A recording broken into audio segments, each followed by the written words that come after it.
ও ইসলামের বাণী পৌঁছে দিচ্ছে প্রতিদিন। গাছে খেজুর, পাকা খেজুর আছে, তুমি ওটা ডাল নিয়ে দাঁড়ানাড়ি করলেই খেজুর পড়বে, পাকা খেজুর পড়বে, ওটা খেলে তোমার পেট ভরবে, তোমার দুর্বলতা কেটে যাবে। ওয়াহুজ্জি ইলাইকি বিজিজিন নাখলাতি তুসাকিত আলাইকা রুতাবান জানিয়া। এটা কত আগের ঘটনা। আর হযরত ইউনূস আলাইহিস সালামকে যখন মাছের পেট থেকে বের করে দেওয়া হলো, তো তখন স্যাঁতস্যাঁতে ছিল, মানে শরীর একদম স্যাঁতস্যাঁতে। দেখবেন আমরা যদি ব্যান্ডেজ করে একটাকে 1 মাস রেখে দিই, সেখানে আরো সহজ করে বললে যে ঢাকা ঘাস সাদা থাকে, যে ঘাস সাদা ঢাকা থাকে, ঢাকা মানে সিটি অফ ঢাকা না, ক্যাপিটাল অফ ঢাকা না, মানে যেটা ঢেকে রাখা হয় ওটা সাদা থাকে না। তো হযরত ইউনূস আলাইহিস সালাম 40 দিন মাছের পেটে থাকার কারণে স্যাঁতস্যাঁতে হয়ে গেছে। মশা মাছি ওনার গায়ে উঠলে উনি কষ্ট পাবেন বা উঠবে স্বাভাবিকত। এই জন্য আল্লাহ রাব্বুল আলামিন যখন ওনাকে মাছের পেট থেকে বমি করে ফেলে দিলেন, তখন ওটার উপরে কদু গাছ, লাউ গাছ উঠে দিয়েছেন। লাউ গাছের একটা বৈশিষ্ট্য হলো ওখানে মাছি যায় না, মাছি। তো উনি মাছি ওনার গায়ে হাঁটলে খুব কষ্ট পাবেন, এই জন্য আল্লাহ উঠে দিয়েছেন। এটা কত আগের ঘটনা। আর উনি বলে যে ব্যক্তি প্রশ্ন করছে, ওনার কথা হইল আল্লাহ রসুল সাল্লাল্লাহু আলাইহি সাল্লামের 2 দাঁত উহুদের ময়দানে শাহাদাত হয়েছে, শহীদ হয়েছিল। এই 2 দাঁত থেকে, এক দাঁত থেকে খেজুর গাছ, আরেক দাঁত থেকে কদু গাছ হয়েছে।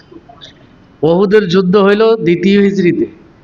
আর ইউনূস আলাইহিস সালামের ঘটনা কত আগের।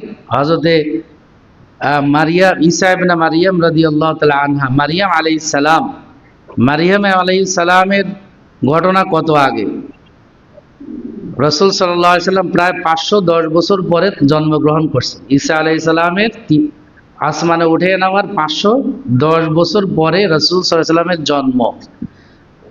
আরো 40 বছর পরে নবুয়ত পাইছেন, তার মানে 550 বছর পরে, 550 বছর পরে রাসূল আসছেন। এরপরে হিজরত করছেন 13 বছর পরে। এরপরে 2য় হিজরিতে যাইয়া উহুদের যুদ্ধ সংগঠিত হয়েছে। কোথাকার ঘটনা কোথায় লাগে, অর্থাৎ কোনো পুঁথির মধ্যে পাইছে। যেরকম আমাদের এখানে অনেক ভাই আছে যারা মুকসুদুল মুমিনিনকে ইসলামের সবচেয়ে বড় কিতাব মনে করে, এটার উপরে তো কোনো কিতাব নাই মুসলমানের জন্য। কি বলেন? মুকসুদুল মুমিনিন কিনছেন না? আপনাদের ঘরে আছে না? যে শবে বরাতে গোসল করে ওই গোসলের পানি মোছা যাবে না, এরপরে 11 রাকাত নামাজ পড়তে হবে কুলহুয়াল্লাহ দিয়ে, প্রত্যেক রাকাতে 11 বার করে কুলহুয়াল্লাহ পড়তে হবে। বানানো কথাবার্তা। কোরআনে কারীম বাদ দিয়ে এ বেহুদা কিতাবাদি নিয়ে আমাদের চর্চা বেশি। এই জন্য আমরা মনে করি ইসলাম মানি এতটুকু। যেমন আমাদের অনেক মন্ত্রী এমপিদের ধারণা, বর্তমান উপদেষ্টাদের মধ্যে অনেকে আছে, কওমি মাদ্রাসা কি পড়ায়, মনে করছে যে আলিফ বা তা সা, ওই যে মুক্তবে পড়ায় যে এটা। উনি যে ছোট অবস্থায় মুক্তবে গেছে না, তো কায়দায়ে বাগদাদি পড়াইছে, তো উনি এখন উপদেষ্টা হয়েছে বা মন্ত্রী হয়েছে, মনে করে যে এই মাদ্রাসাগুলি ফোরকানিয়া মাদ্রাসা তো এটাই পড়ায়। আমাদের এক পরিচিত হুজুর গেছেন এক সচিবের সাথে সাক্ষাৎ করার জন্য, তো কথা বলতেছে আমার আজকে পরীক্ষা আছে, তাড়াতাড়ি যাইতে হবে। আপনাদেরও কি আবার পরীক্ষা হয়? সে আশ্চর্য যে আমাদের কি আবার পরীক্ষা হয় কিনা, কায়দায়ে বাগদাদির আবার কি পরীক্ষা, বুঝেন না কথা। তার ধারণা হইল ওই কায়দায়ে বাগদাদি পর্যন্ত। আসলে যে কোরআন হাদিসের কত বিশাল গবেষণা আর পড়াশোনা আছে এই বিষয়ে তাদের ধারণাই নাই। 12 বছর কি আমরা বাতাস খাই না বাতাস খাওয়াই? কি মনে করেন আপনি? আমাদের সেনাবাহিনীর মতো একটা শিডিউল, একদম সূচি অনুযায়ী আমাদের চলাফেরা করতে হয়। আমরাও চলি, আমাদের শিক্ষকরাও চলে, আমাদের ছাত্ররাও চলে। এই সূচি, এই নিয়ম অনুযায়ী কোনো প্রতিষ্ঠান চলে না পৃথিবীতে। ভোর রাতে উঠতে হয়, নির্ধারিত টাইমে খেতে হয়, নির্ধারিত টাইমে গোসল, নির্ধারিত টাইমে ঘুম। সেনাবাহিনীতে যে নিয়ম, আমাদের ছাত্রদেরকে আমরা ওই নিয়মে গড়াই, এবং আমরা ওস্তাদ হওয়ার পরও আমরাও ওই নিয়মে চলি। আমাদের জীবনের সাথে এটা অ্যাডজাস্ট হয়ে গেছে যে দিনে একটু ঘুমানোর একটা অভ্যাস। এখন যদি দিনে না ঘুমাই, মাগরিবের পর আর পড়াশোনা করা যায় না, খুব ঝিমানি আসে। এটা শরীরের সাথে অ্যাডজাস্ট হয়ে গেছে। তো এরা মনে করে যে এরা আর মাদ্রাসা আর কি পড়াশোনা করায়, এ আলিফ বা তা সা, এটার জন্য আবার বুঝি পরীক্ষা হয়, এটা বুঝি আবার পড়াশোনা করতে হয়। কি বলেন? আলিফ বা তা সা পড়ে কোরআনে কারিমের এক একটা আয়াত আর এক একটা সূরা নিয়ে গবেষণা করলে হায়াত শেষ হয়ে যাবে, আর এটার গবেষণা শেষ হবে না। তাফসিরে ইবনে শাহিন 1000 খণ্ডে কোরআনে কারিমের তাফসির, তাফসিরে ইবনে শাহিন। শুধু সূরা ফাতিহার তাফসির 80 খণ্ড। কোন সূরার? যেটা প্রতি নামাজে পড়েন, সূরা ফাতিহার তাফসির কত খণ্ডে? 80 খণ্ডে লিখছেন। শুধু বিসমিল্লাহর তাফসির হলো 25 খণ্ডে। হাদিসের কিতাবগুলির মধ্যে কত বিশাল বিশাল হাদিসের কিতাব আছে। এখানে দেখছেন 52 খণ্ডের একটা হাদিসের কিতাব, এখন উপরে নিয়ে গেছে। এখানে ছিল কয়েক বছর মাসনাদে ইমাম আহমদ ইবনে হাম্বল, পৃথিবীর সবচেয়ে বড় হাদিসের কিতাব এখন এটা, 52 খণ্ডের হাদিসের কিতাব। কি মনে করেন 52 খণ্ড হাদিসের কিতাব, এক এক খণ্ডের মধ্যে 350-400 পৃষ্ঠা, আপনার কত বছর লাগতে পারে মনে করেন যে এটা পড়লে? হ্যাঁ, 52 খণ্ডের হাদিসের কিতাব। এরপরের হাদিসের কিতাব যেটা, এটা 36 খণ্ডে, জামিউল মাসানিদ ওয়াস সুনান। আল্লামা ইবনে কাসির রাহমাতুল্লাহি আলাইহি লিখেছেন জামিউল মাসানিদ ওয়াস সুনান। আপনার ধারণা কি এই 36 খণ্ডের হাদিসের কিতাব, এক এক খণ্ড হইল 350 থেকে 400 পৃষ্ঠা, কতদিন লাগতে পারে 36 খণ্ডের হাদিসের কিতাব পড়তে? এরা মনে করে যে এখানে আর কি পড়ায়, এই কায়দায় বগদা দিয়ে পড়ায়। কি মনে করেন? আমাদের দাওরা হাদিসের মধ্যে 12টা হাদিসের কিতাব পড়ানো হয়, তার মধ্যে সিয়াসেরটা একটা। বুখারী আছে 1000 পৃষ্ঠা, শুধু বুখারী 2 খণ্ডে হলো 1000-এর বেশি পৃষ্ঠা। এক বছরের মধ্যে 6 মাসও ঘন্টা ক্লাস হয় না। আপনি চিন্তা করেন আমরা কেমনে পড়াই, কিভাবে পড়াই, এটার ব্যাখ্যাও তো আছে। শুধু যে পড়ে যায় এমন তো না। শুধু এক বুখারী শরীফ যদি 1000 খণ্ডে হয়, মুসলিম শরীফ আছে, আবু দাউদ শরীফ, তিরমিজি শরীফ, ইবনে মাজাহ, এবার চিন্তা করেন আরো 6টা কিতাব আছে। যারা এই কোরআন কারীম পড়েন বা যারা হাদিসের কিতাব পড়েন, তারা বলতে পারবেন এই কোরআন ও হাদিসের মধ্যে কি জ্ঞান আছে, কি জ্ঞান আছে। এই জন্য আপনারা যারা রিটায়ার্ড করছেন, সময়কে কাজে লাগানোর চেষ্টা করেন, কোরআনে কারীম এর তাফসির পড়া শুরু করেন। আমাদের কাছে বহুল প্রচলিত যে তাফসির, তাফসিরে মারিফুল কোরআন, এটাও তো 8 খণ্ডের তাফসির, 8 খণ্ডের তাফসির। এটাকে সংক্ষেপিত করে মহিউদ্দিন খান সাহেব যেটা রাবেতাতুল আলম আল ইসলামিয়া থেকে ছাপছে, এটাও তো 1000-এর বেশি পৃষ্ঠা, 1200 পৃষ্ঠায় ছাপছেন এক খণ্ডে। 8 খণ্ডকে অতি সংক্ষেপ করে 1 খণ্ডে ছাপছেন। তো তাফসিরের আরো কত কিতাব আছে, শুধু মারিফুল কোরআন তো না। তাফসিরে রুহুল মাআনি নাম শুনছেন হয়তো, জামিউল আহকামি এই কিতাব, যেটাকে আমরা কুরতুবী শরীফ বলি, 12 খণ্ডের কিতাব। শুধু এক কোরআনের তাফসির যদি আপনি পড়েন, সারা জিন্দেগি আপনার শেষ হয়ে যাবে, তাফসির পড়া শেষ হবে না, সারা জিন্দেগি শেষ হয়ে যাবে। হাদিস পড়ে দেখেন। এই জন্য আমরা মনে করি যারা এই বিষয়ে অভিজ্ঞ না, জানি না আর কি, এরা মনে করি যে এই মাদ্রাসা আর কি পড়ায়। আলিয়া মাদ্রাসাগুলি তো স্কুল কলেজের সকল সিলেবাস পড়ার পরে ওরা কোরআন হাদিস পড়ে। হাদিস আছে, কোরআন আছে, তাফসির আছে, অতিরিক্ত সাবজেক্টগুলি পড়তে হয়। এই জন্য অনেক মেধার দরকার, অনেক যোগ্যতার দরকার, অনেক পরিশ্রমের প্রয়োজন হয়। যার কারণে এখন চাপিয়ে দেওয়ার কারণে আলিয়া মাদ্রাসায় কোরআন ও কারীম আর এই সমস্ত আরবি সাবজেক্টগুলি চাপা পড়ে গেছে। বাংলা, অঙ্ক, ইংরেজির চাপে ওটা চাপা পড়ে গেছে। এই জন্য আমরা এখানে 8ম শ্রেণী পর্যন্ত পড়াই, বাংলা, অঙ্ক, ইংরেজি, ভূগোল। এরপরে আমরা পড়াইতে পারি না, কারণ পড়াইলে এদিকে আর হবে না।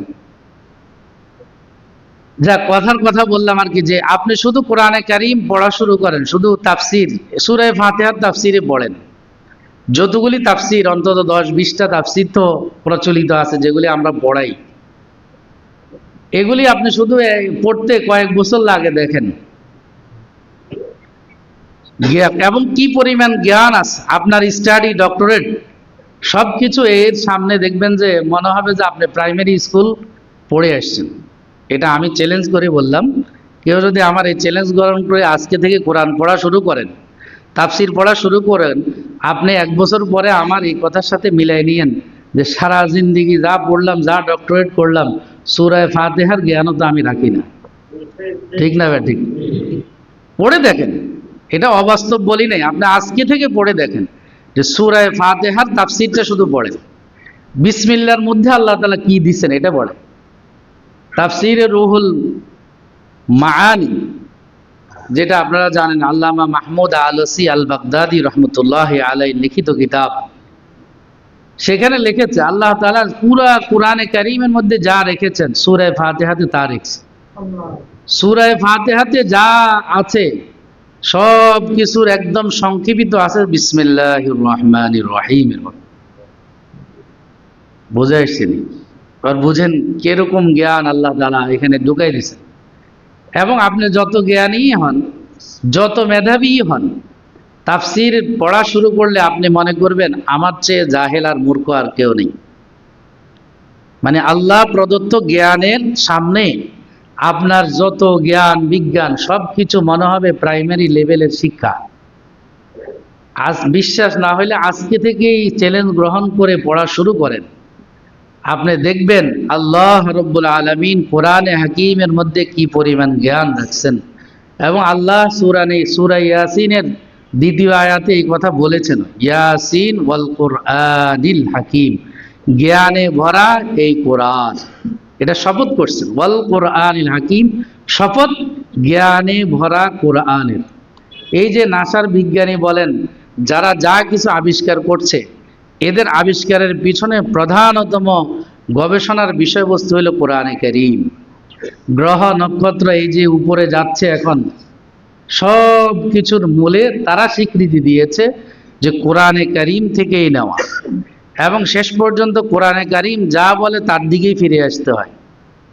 কোরআনে কারীমে এই কথা বলা নাই পৃথিবী ঘুরে কি ঘুরে না, কিন্তু সূর্য ঘুরে। বিজ্ঞান একবার বলে সূর্য ঘুরে, আবার কয় পৃথিবী ঘুরে সূর্য ঘুরে না, পরে কয় না দুটোটাই ঘুরে। আমার আপনার কোনো লাভ নাই। যেরকম চাঁদে যাইয়া কয়েকটা প্রস্তর পাথর নিয়ে আসছে, কোটি কোটি টাকা বিলিয়ন বিলিয়ন টাকা খরচ করে চাঁদ আবিষ্কার করছে। আচ্ছা, পৃথিবীর মানবতার কি উপকার হয়েছে বলেন তো দেখি, একজন দাঁড়ায় বলেন যে বিলিয়ন বিলিয়ন ডলার খরচ করে চাঁদের থেকে দুই চারটা পাথর নিয়ে আসা দেখাইছে যে আমরা চাঁদ আবিষ্কার করলাম, এতে মানব জাতির কি উপকার হয়েছে বলেন? হ্যাঁ, এগুলি আমরা বুঝি না। এই যে রাষ্ট্র সংস্কার, সমাজ সংস্কার, এটার পিছনে ওলামায়ে কেরাম, এই যে ইমাম মুয়াজ্জিন, এদের কি পরিমাণ ভূমিকা আপনি চিন্তা করে দেখেন। শুধু মাদক, এটার জন্য স্বরাষ্ট্র মন্ত্রণালয় থেকে কত ক্যাম্পেইন করা হয়। মাদক স্বাস্থ্যের জন্য ক্ষতিকর, মাদক শরীয়তে হারাম, স্বাস্থ্যের এই ক্ষতি সেই ক্ষতি, বড় বড় সাইনবোর্ড টানায়। দেখছেন কি দেখেন নাই? দেখেন নাই? দেখছেন। এই যে মসজিদগুলিতে ওলামায়ে কেরাম শুক্রবারে বয়ানের মাধ্যমে, মাহফিলগুলিতে বয়ানের মাধ্যমে মানুষকে যে বুঝায় যে ভাই মাদক গ্রহণ করা যাবে না, ওই দিনও আমাদের মাহফিলের মধ্যে এই বিড়ি মাদকের ব্যাপারে বলা হয়েছে কি হয় নাই? হয়েছে যে যুবক ভাইয়েরা আমরা বিড়ি খাবো না, সিগারেট খাবো না। হাজারো ক্যাম্পেইনের 1 টাকাও তো সরকারের খরচ হয়নি। এই যদি 2-4 হাজার মানুষ জমা করতে হইতো, তাহলে সরকারের এখানে বাজেট কয়েক লাখ টাকা দেখানো হইতো, প্রত্যেকের নাস্তা খরচ, ক্যাম্পেইন খরচ। বিনা ক্যাম্পেইনে আমরা এই মাদক বিরোধী অভিযান প্রতিনিয়ত জুমার বয়ান থেকে বলতেছি কিনা ভাই? মানুষের নীতি নৈতিকতা, দুদক তাদের ক্যাম্পেইনের জন্য বড় বড় বিলবোর্ডগুলি ভাড়া নিছে, সেখানে আছে দুর্নীতি, মহা অপরাধ, ঘুষ খাওয়া হারাম, শরীয়তে দেখবেন ওই যে সায়েন্স ল্যাবরেটরিতে আছে, আমি দেখছি ওখানে লাগানো আছে দুদকের পক্ষ থেকে। আচ্ছা বলেন তো দেখি, এই সাইনবোর্ড দিয়ে কয়জনকে হেদায়েত করতে পারবে? আর আমি চ্যালেঞ্জ করে বললাম, এখানে জমা পড়ে বহু মানুষ এই ঘুষ দুর্নীতি থেকে আলহামদুলিল্লাহ মুক্ত হয়ে গেছে, ছেড়ে দিছে। ঠিক না ভাই? ঠিক। বহু ওয়াজ শুনে বহু মানুষ এই দুর্নীতি ঘুষ এগুলা থেকে মানুষ ফিরে আসছে, আশিকার নাই। কিন্তু এই দুদকের ক্যাম্পেইন দিয়া কয়দিন মানুষ হেদায়েত হয়েছে? কয়জন মানুষ হেদায়েত হয়েছে? স্বয়ং দুদকের মধ্যে তো দুর্নীতি। যে সরিষা দিয়ে আমরা ভূত তাড়াবো, ওই সরিষার মধ্যে কি ভূত বসে আছে? কারণ আপনি বলতে পারেন কারণ, হুজুর কেন?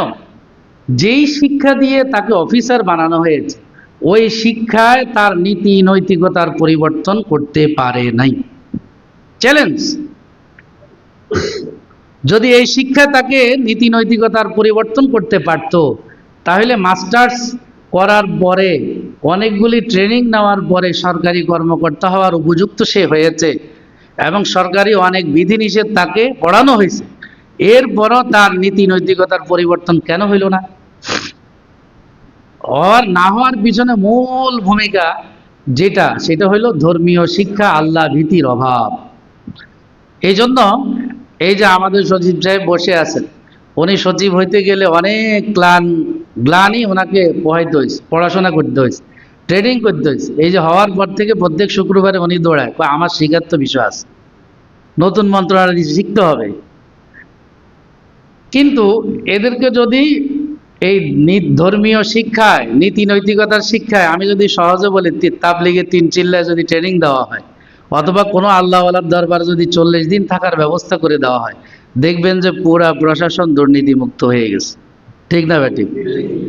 এখনো যারা আছে, যারা এই সমস্ত দুর্নীতিমুক্ত জীবন যাপন করে, তাদের মধ্যে ধর্মীয় অনুভূতির প্রভাবই বেশি। এই কারণেই করে না, শুধুমাত্র ধর্মীয় প্রভাবের কারণে। এই জন্য এই মসজিদ, মাদ্রাসাগুলি এবং এই জুমার খুতবাগুলি, ওয়াজ মাহফিলগুলি রাষ্ট্র গঠনে তাদের বড় একটা ভূমিকা রাখে, সবসময় রেখে চলছে, এবং যতদিন এটা চালু থাকবে ততদিন পর্যন্ত এই ভূমিকা থাকবে। ঠিক না ভাই? ঠিক। এখন এই যে এখানে 1000 মানুষ আপনারা একত্রিত হয়েছেন, সরকার যদি এই দুর্নীতি বিষয়ক একটা ক্যাম্পেইন এখানে করতো, বা মাদক বিরোধী একটা ক্যাম্পেইন এখানে করতে হইতো, পার হেড তার বাজেট দিতে হয় কমসে কম 1000 টাকা, তাইলে 1000 মানুষের এখানে তো 1 লাখ টাকা খরচ করতে হইতো, আরো বেশি করা লাগে। কিন্তু আপনারা বিনা পয়সা আসছেন, আরো যাওয়ার সময় দান বক্সে কিছু দিয়ে যাবেন। ঠিক না ভাই? ঠিক। কি জন্য আসছেন? আল্লাহর ভয়ে, আল্লাহকে পাওয়ার জন্য, দিনের এই অনুভূতি নিয়ে, আল্লাহর ভয় নিয়ে এখানে আসছেন। এই জন্য এটা বড় একটা চালিকা শক্তি। এটা মানুষের জীবনে, মানুষের ব্যক্তি জীবন, সমাজ জীবন, রাষ্ট্রীয় জীবনে বড় নিয়ামক ভূমিকা রাখে। যদি মানুষের পরিবর্তন, সমাজের পরিবর্তন করতে হয়, তাহলে অবশ্যই তার মধ্যে আল্লাহ ভীতি ঢুকাই দিতে হবে। কি করতে হবে? ধর্মীয় অনুভূতি ঢুকাই দিতে হবে। ধর্মীয় অনুভূতি, ধর্মীয় চেতনা যদি মানুষের মধ্যে জাগ্রত না করা যায়, কোনো কিছু দিয়েই সম্ভব হবে না। রাষ্ট্রীয় আইন থাকবে, এটা তো অবশ্যই থাকবে, ইসলামী শরীয়তও আছে যে চুরি করলে হাত কাটা যাবে। এখন অনেকে বলে না, হুজুর আপনারা যদি ইসলামী হুকুমত কায়েম করেন তাহলে তো আমাদের হাত কাটা যাবে, আপনি চুরি করেন কা? এগুলো চোরগুলাই বলে আর কি। আবার ভীতি সৃষ্টি করে কি, যে মহিলাদের সবাইকে বোরকা পড়তে হবে। তো বোরকা তো হইলো তার নিরাপত্তার জন্য, না পড়লে সে ক্ষতিগ্রস্ত হবে, আমাদের তো দোষ নাই। এখন এখানে এই যে বিদ্যুতের লাইন গেছে, আমরা যে এখান থেকে উপকৃত হচ্ছি, দেখেন 2টা লাইন আছে, সাদা এবং কালো, এবং মোটা কেবল দিয়ে এটাকে এখান পর্যন্ত আনা হয়েছে, মোটা কেবল দিয়ে। কালো একটা কেবল দিয়ে এখান থেকে নামাইয়া তারপরে সংযোগ দিয়ে এখানে আনার পরে লাইট জ্বলতেছে, আমরা উপকৃত হইতেছি। ডাইরেক্ট যদি ওই যে 32,000 এই ওখান থেকে যদি সরাসরি দেওয়া হইতো, মাঝখানে যদি ট্রান্সফরমার না থাকতো, এটাকে নিয়ন্ত্রণ করার শক্তি না থাকতো, তাহলে কি এই বিদ্যুৎ থেকে উপকৃত হওয়ার কোনো সুযোগ থাকতো আমাদের?